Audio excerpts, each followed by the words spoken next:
Guys, a huge round of applause for AndrewEdson, everybody. Give it up for Andrew.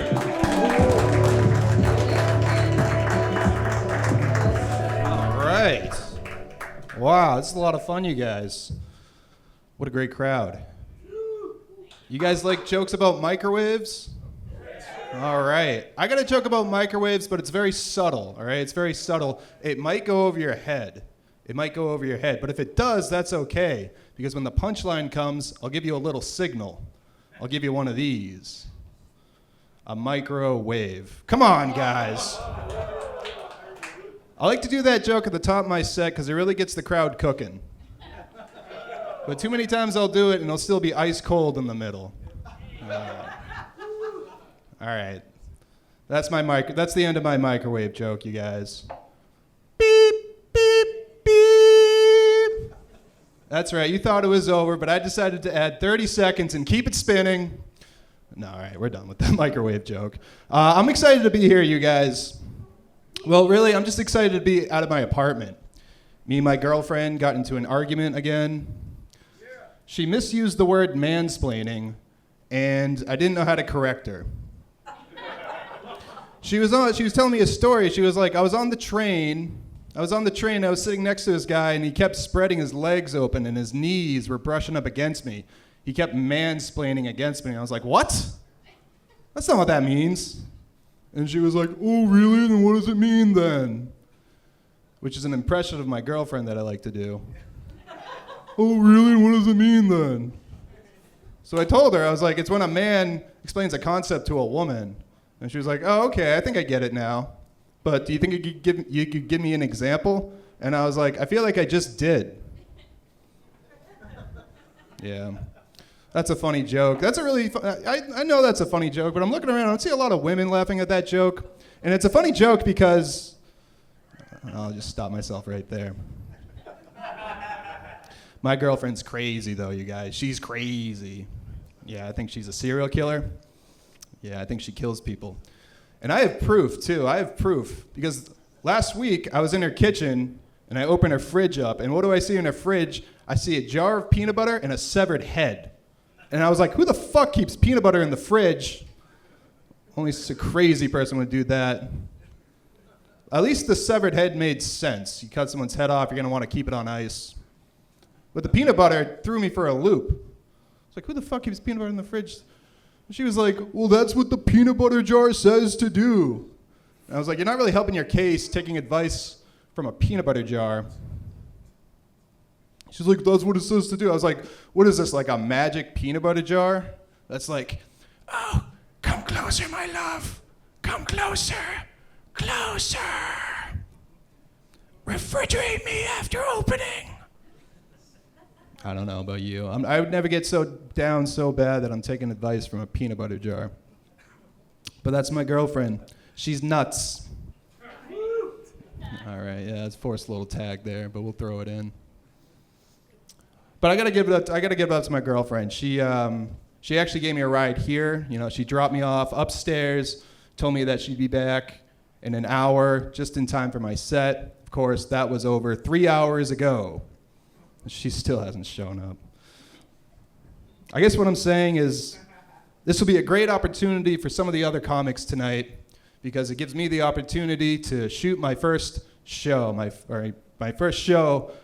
new episode for the first show that I'm shooting tonight, and I'm really excited for it.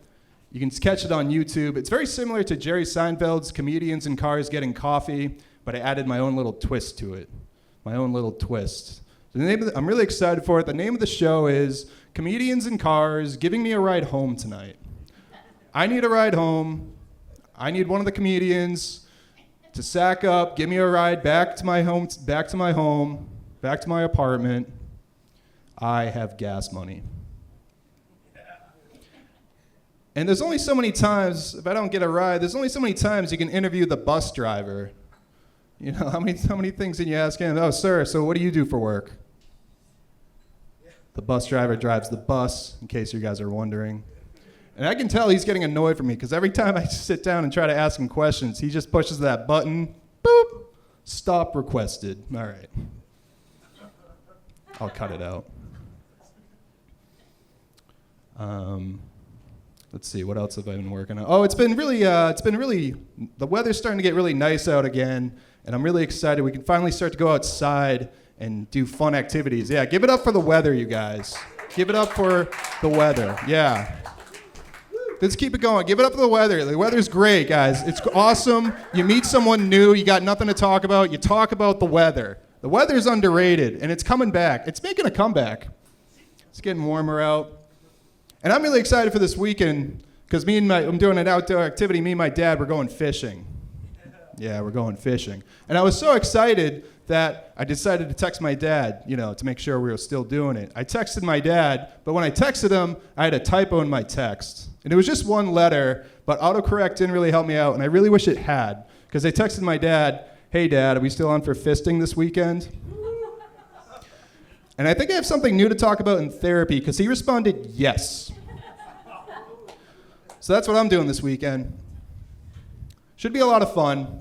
Should be a lot of fun. What's that, fishing? It's for fisting. Me and my dad, we're going fisting. Should be a lot of fun. I've never gone fisting with my dad before, so it should be a lot of fun. Really looking forward to it. Maybe you can come with us. We'll provide the bait, you provide the tackle, and we'll do an old bait and switch on you. I am as lost as I ever could be right now. Oh my goodness. But thank you for that. Yes, me and my dad are going fisting. Should be a lot of fun. But not as fun as last weekend when me and my brother were supposed to go hiking.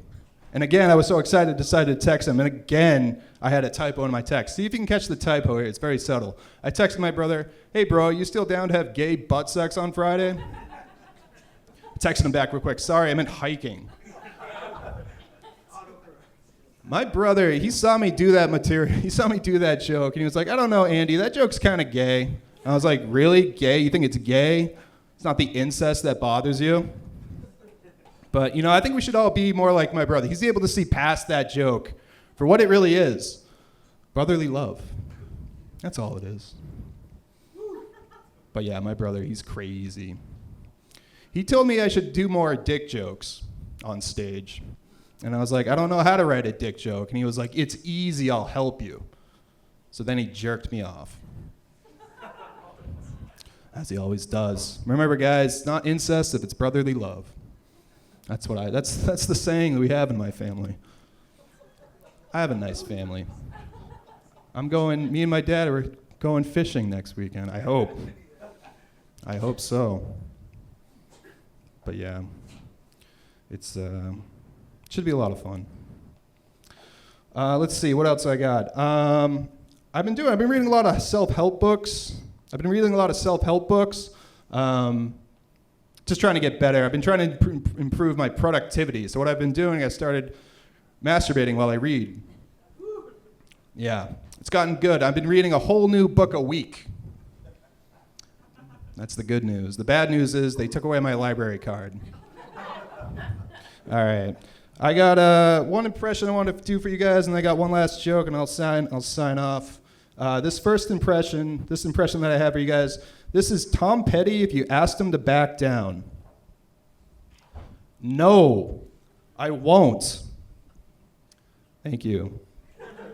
Okay, this last joke, it's a stupid popsicle stick style joke, but I hope you guys like it. What did the clam say at the end of the clam bake? "I'm chowder here." Yeah.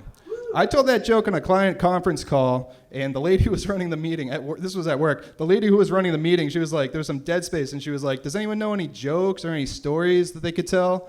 And let me tell you, I couldn't unmute myself fast enough. It was like something out of Family Feud, like, I unmuted myself, and I told my joke, and I got a laugh out of one guy.